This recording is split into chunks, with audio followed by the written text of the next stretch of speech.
So there's a wonderful bookstore in London called Watkins Books.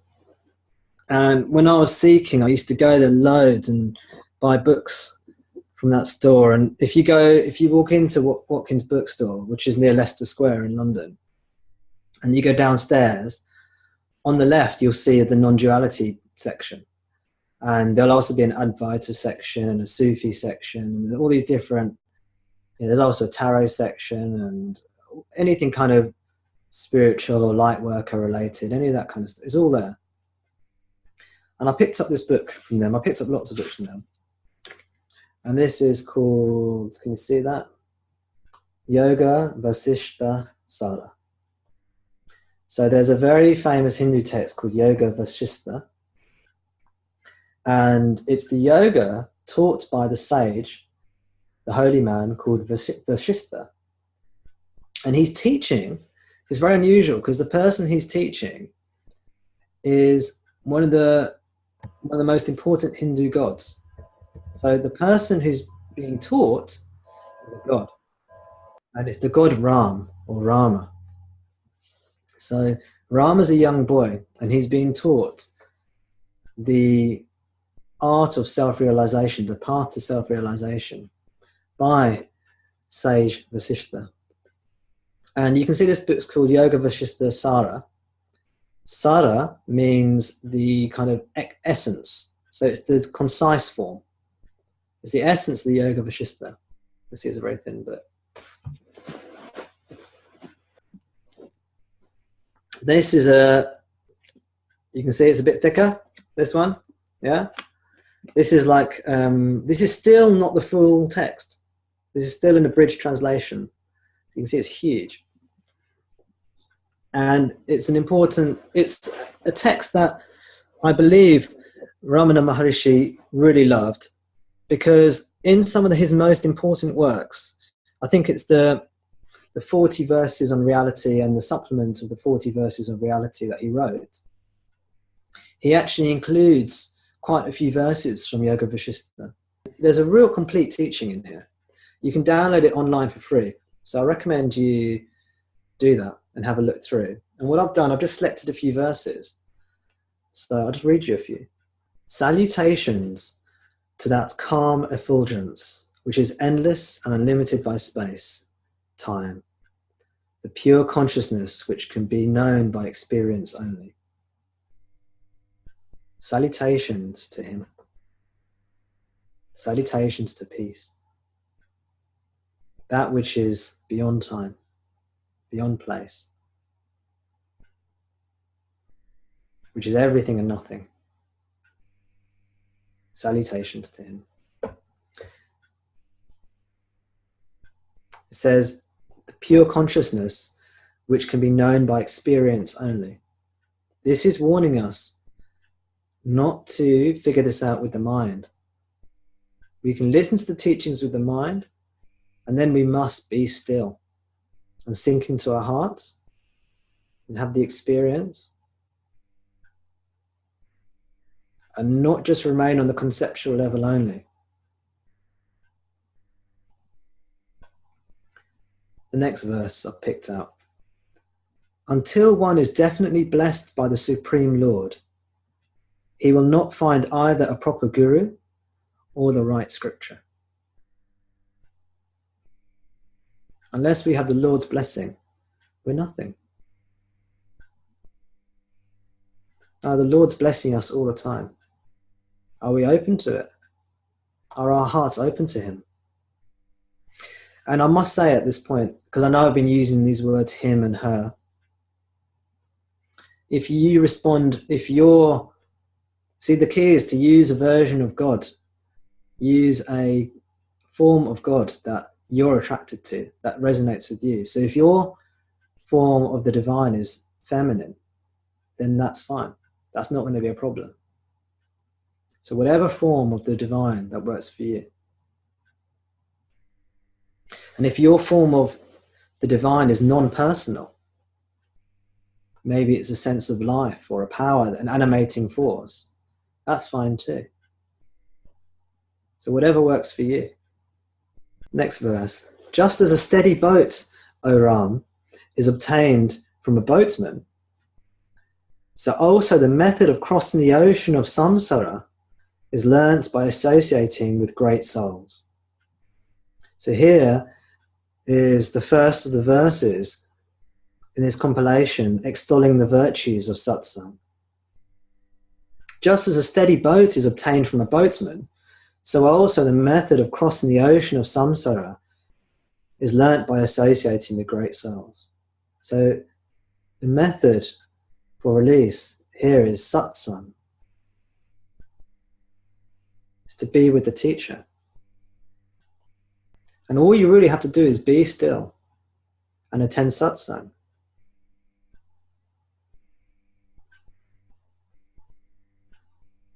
Satsang will keep you motivated. It will drum the teachings into you. And being still will take you home. And remember, the true satsang is being with yourself. And this satsang is just to help you, to help push you. And why I say keep coming to satsang? Because we keep on needing that push. Ignorance constantly takes us outwards, away from ourselves, into the clutches of Maya. And satsang just constantly reminds you, there ain't nothing there. There's nothing to see there.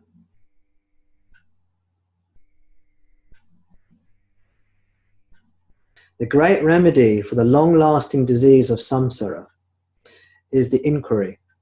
Who am I? To whom does this samsara belong?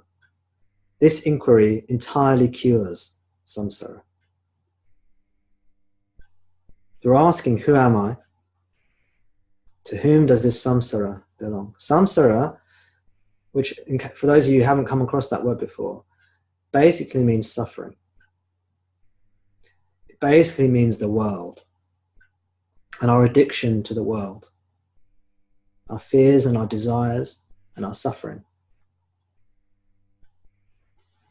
How do we cure ourselves from suffering? The inquiry, who am I, cures it entirely. So says Vasistha, as he teaches Rama, the holy science. Next verse.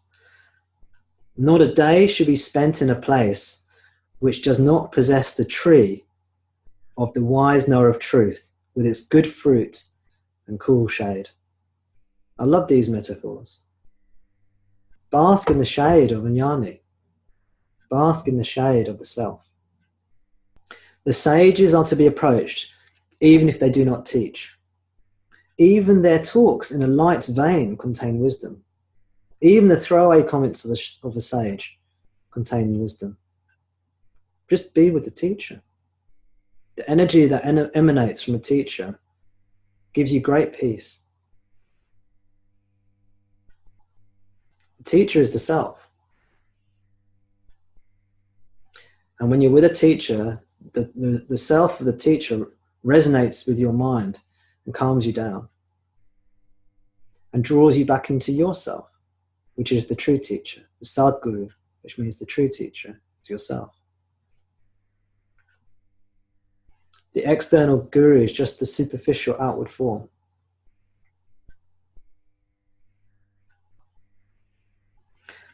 The company of sages converts emptiness into fullness, death into immortality, and adversity into prosperity. Be with the teacher. Come to satsang.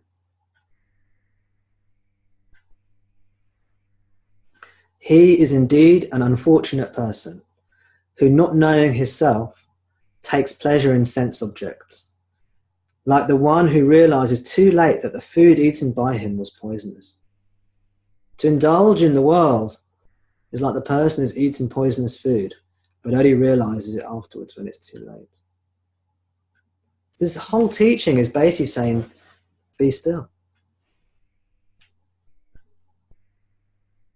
Coming to satsang is just going to help you be still.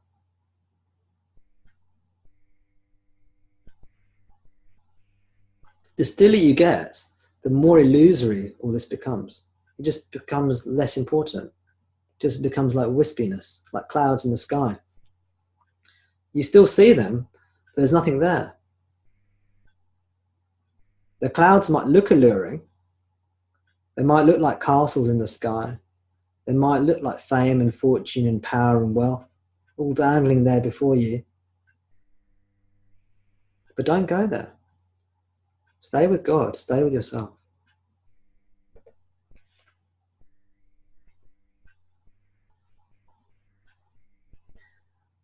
That perverted man, gosh, this is quite some nice, strong Indian rhetoric coming through here. You'll like this one.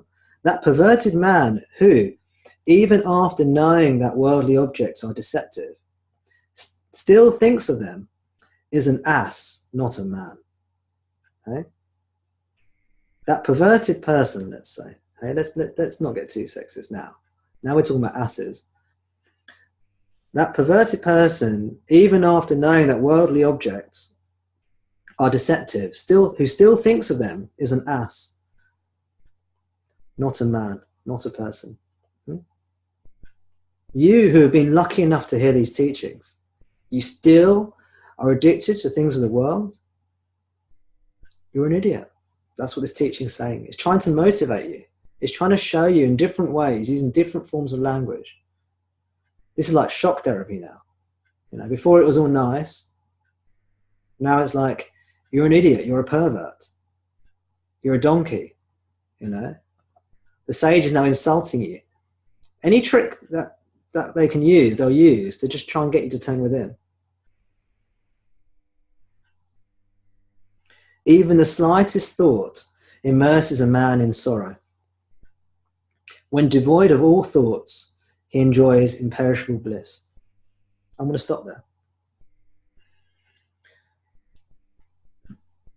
Devoid of thoughts, you enjoy imperishable bliss, unlimited bliss. Just the slightest thought causes suffering. So be still. Now, the mind comes along and worries about thoughts and questions about, is this really the end of thought, all this kind of stuff. What's the purpose of these teachings? It's not to come up with intellectual knowledge. It's to be still.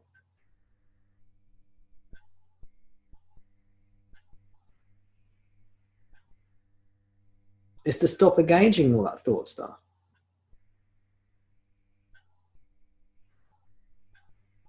When you let go of thinking,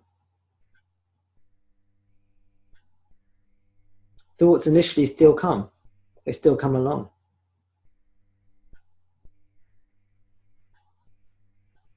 And then, when the mind becomes quieter, thoughts stop.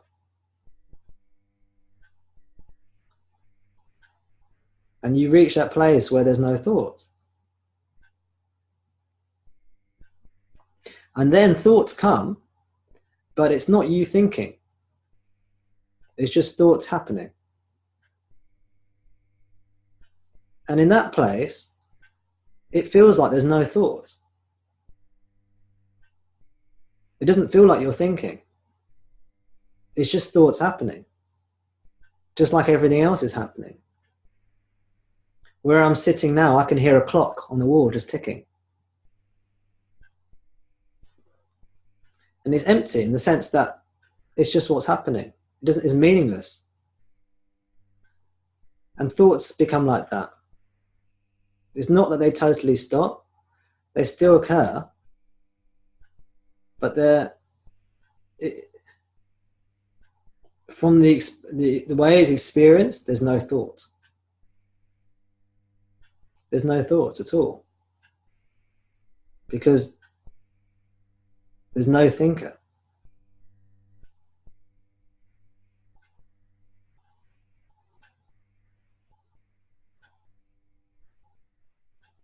This is why the sage is not always very good at explaining things.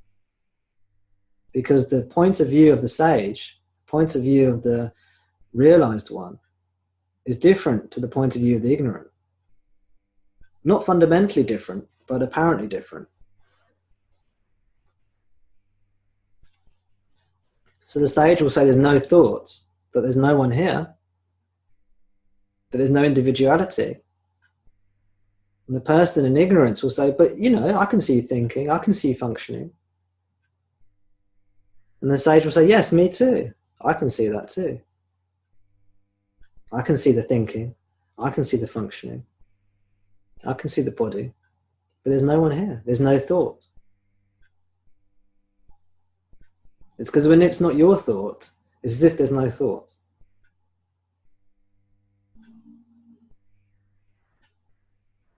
In terms of the experience, it's just consciousness.